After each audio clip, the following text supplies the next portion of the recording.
세입자 한 명 잘못 받았다가 1년 손실 봤습니다. 계약할 때 분명히 신호가 있었어요. 보증금 깎아달라고 월세 더 내겠다고 했거든요. 그때는 그게 신호인 줄 몰랐습니다.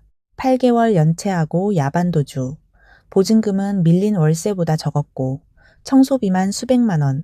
다음 세입자 구하는데 2달이 걸렸습니다. 여러분은 계약하러 오는 세입자 중에 이런 말 하는 분 없으세요?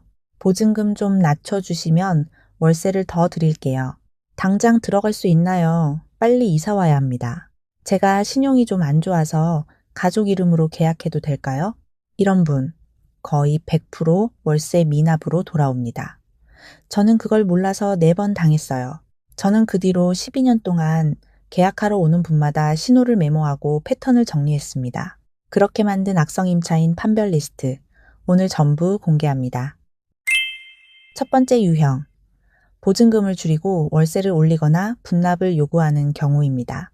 일반적인 세입자는 월세를 낮추려고 하죠.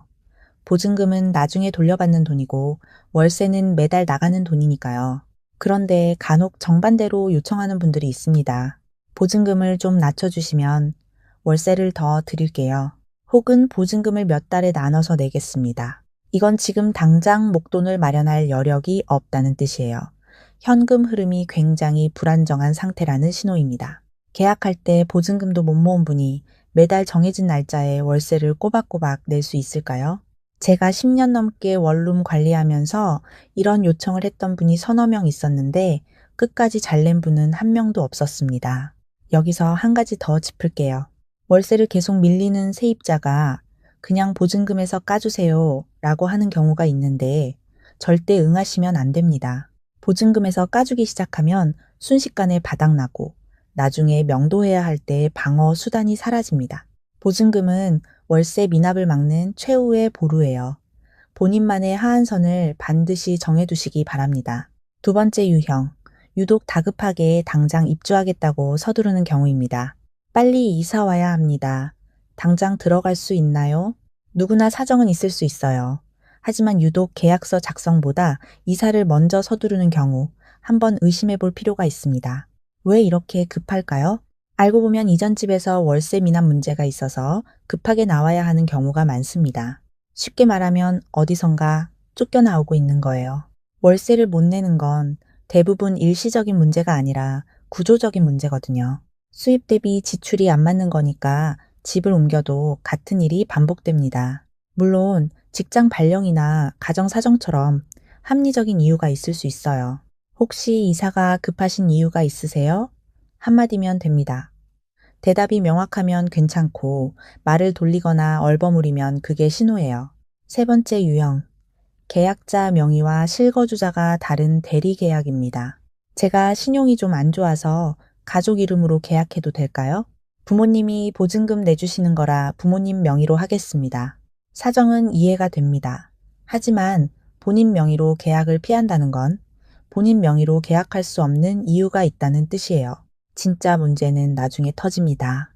월세가 밀려서 연락하면 계약자는 저는 거기 안 사는데요 하고 실거주자는 계약은 제 명의 아닌데요 합니다. 서로 책임을 떠넘겨요. 저도 한번 겪어봤는데 이렇게 연락 돌리다 보면 2~3달이 그냥 지나갑니다. 그 사이 밀린 월세는 계속 쌓이고요. 계약자와 실거주자가 다를 때는 반드시 실거주자도 연대보증인으로 세우세요. 계약서에 특약 한 줄만 추가하시면 됩니다. 이 한 줄이 나중에 수백만 원을 지켜줍니다. 네 번째 유형, 연락이 잘 안 되거나 약속 시간을 계속 어기는 사람입니다. 이건 가장 무시하기 쉬운데 가장 정확한 신호이기도 합니다. 집 보여주기로 한 날 연락 없이 안 오거나 계약금 입금하기로 한 날 내일 넣을게요 하고 미루는 사람. 계약서 쓰기로 1시간에 1시간 늦게 오는 사람. 제가 관리하면서 계약 전에 약속을 2번 이상 어긴 분이 있었는데 예외 없이 입주 후에도 월세가 밀렸습니다. 한 번은 누구나 실수할 수 있어요. 그런데 2번 이상 반복되면 그건 실수가 아니라 패턴입니다. 작은 신호라고 무시하지 마시고 메모해 두세요. 계약 전 통화나 만남이 있을 때마다 약속을 지켰는지 간단하게 적어두시면 나중에 가장 확실한 판단 근거가 됩니다. 자, 그러면 이런 징후들을 어떻게 미리 파악할까요? 비법은 간단합니다. 스몰 토크, 즉 가벼운 대화예요. 집을 보여줄 때나 계약 전에 만났을 때 자연스럽게 대화 나눠보세요. 어떤 일을 하고 계세요? 이 근처로 이사 오시려는 이유가 있으세요? 직장이 근처인가요? 혼자 사시나요? 가족이 함께 사시나요? 집주인으로서 내 건물에 누가 사는지 아는 건 당연한 일이에요. 이 대화 속에서 직업의 안정성, 이사 이유, 생활 패턴이 자연스럽게 드러납니다. 안정된 일을 하는 분은 미납이 적었고, 이사 이유가 명확한 분은 오래 거주하는 경우가 많았어요. 부동산 중개사가 좋은 세입자를 알아서 걸러줄 거라고 기대하시면 안 됩니다. 중개사는 중개비 받으면 끝이에요. 문제는 처음부터 끝까지 임대인이 직접 대응해야 합니다. 다음에 세입자 만나실 때 오늘 말씀드린 4가지 질문 중 하나만 꼭 해보세요. 처음엔 어색하실 수 있는데 한 번만 해보시면 다음부터는 자연스럽게 나옵니다. 그런데 솔직히 한 가지 더 말씀드릴게요. 사람을 아무리 잘 봐도 100% 막을 수는 없습니다. 저도 12년 했는데 가끔 놓쳐요. 그래서 임대업에는 방어선이 2줄 필요합니다. 첫 번째가 오늘 말씀드린 사람 보는 눈, 두 번째가 계약서, 정확히는 특약입니다. 여러분, 부동산에서 받으시는 그 표준 계약서, 분쟁 한번 가보면 알게 됩니다.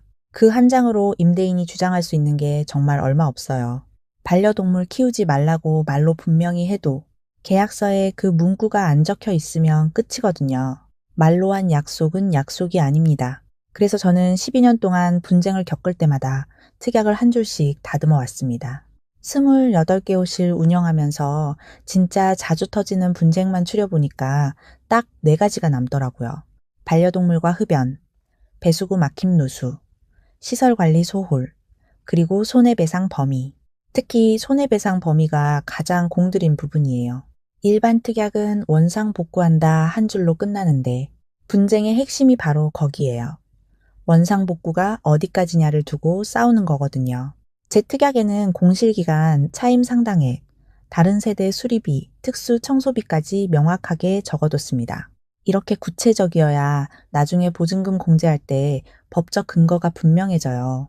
변호사가 만든 중립특약이 아니라 12년 운영자가 자기 재산 지키려고 다듬은 임대인 시점의 특약입니다. 워드와 한글 형식 파일 2가지로 만들어 뒀어요. 다음 계약서 쓰실 때 별지로 그대로 첨부하시면 됩니다. 필요하신 분은 영상 아래 고정 댓글 확인해 주세요. 링크 들어가서 간단하게 신청만 하시면 그 자리에서 바로 받으실 수 있어요. 분쟁 한 번에 수백만 원 날리는 것보다 오늘 5분 투자해서 특약 한 장 미리 챙겨두시는 게 훨씬 낫습니다. 오늘 영상 도움되셨다면 좋아요와 구독 부탁드리겠습니다. 다음 영상에서 또 뵙겠습니다.